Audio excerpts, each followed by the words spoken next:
Hi friends, good evening. అందరూ అల్లం వెల్లుల్లి పేస్ట్ని క్లియర్గా పెట్టమంటున్నారు మెజర్మెంట్స్తో. చూడండి, 1/4 కిలో అల్లము నేను తోలు తీయను. నైట్ పడుకునేటప్పుడు ఒక 1 అవర్ ముందు వాటర్లో నానబెట్టేసి బాగా క్లీన్ చేసేసి 2-3 సార్లు కడిగేసి అలాగే కట్ చేసి పెట్టేసుకుంటాను. మిక్సీలో వేసుకోవాలి.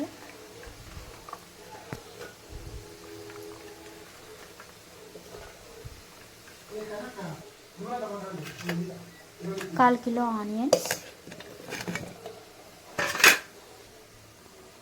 1/4 కిలో తెల్లగడ్డలు కడుక్కోవాలి. సగం పొట్టు ఉంటుంది, సగం పొట్టు ఒలిచిపెట్టింటాను నీట్గా. అలాగే వేయకండి, డస్ట్ ఉంటుంది. క్లీన్ చేసుకొని వేసుకోండి. 1 టేబుల్ స్పూను సోంపు,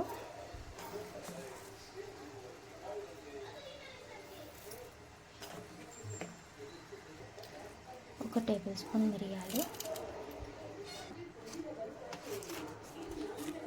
2-3 బిర్యానీ ఆకులు,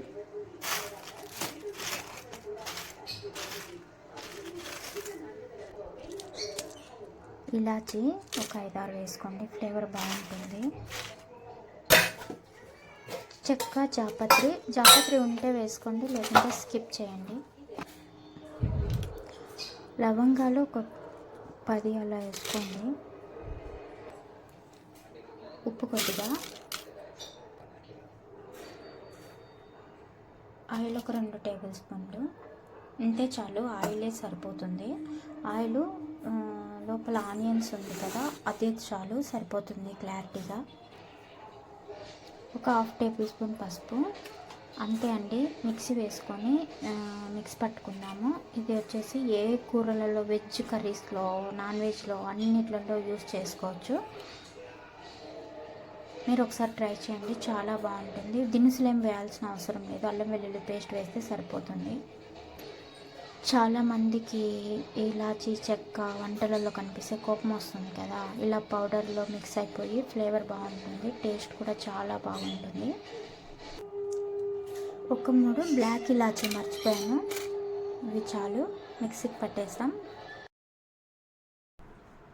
చూడండి ఫ్రెండ్స్, మిక్సీకి వేసేసాను. ఇది ఇలాగే ఒక బాక్స్లో మనకి బిర్యానీ అట్లా ఏం తీసుకున్నా వస్తాయి కదా, అందులో స్టోర్ చేసుకుంటే ఒక 1 మంత్ ఉంటుంది. 1 మంత్ మనం ఎలా ఇప్పుడు ఏ ఫ్లేవర్ వస్తుందో అదే ఫ్లేవర్ వస్తుంది ఫ్రెండ్స్.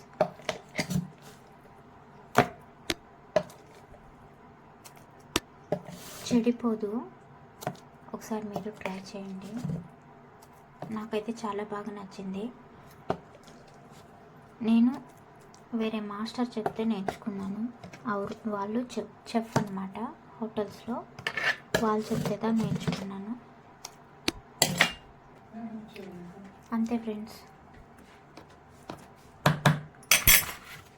నాకు 1 మంత్ ఉండదు, 1 వీక్లో అయిపోతుంది. నేను మసాలా కర్రీస్ ఎక్కువ చేస్తాను, సో నాకు అయిపోతుంది. Okay friends, bye, have a nice day.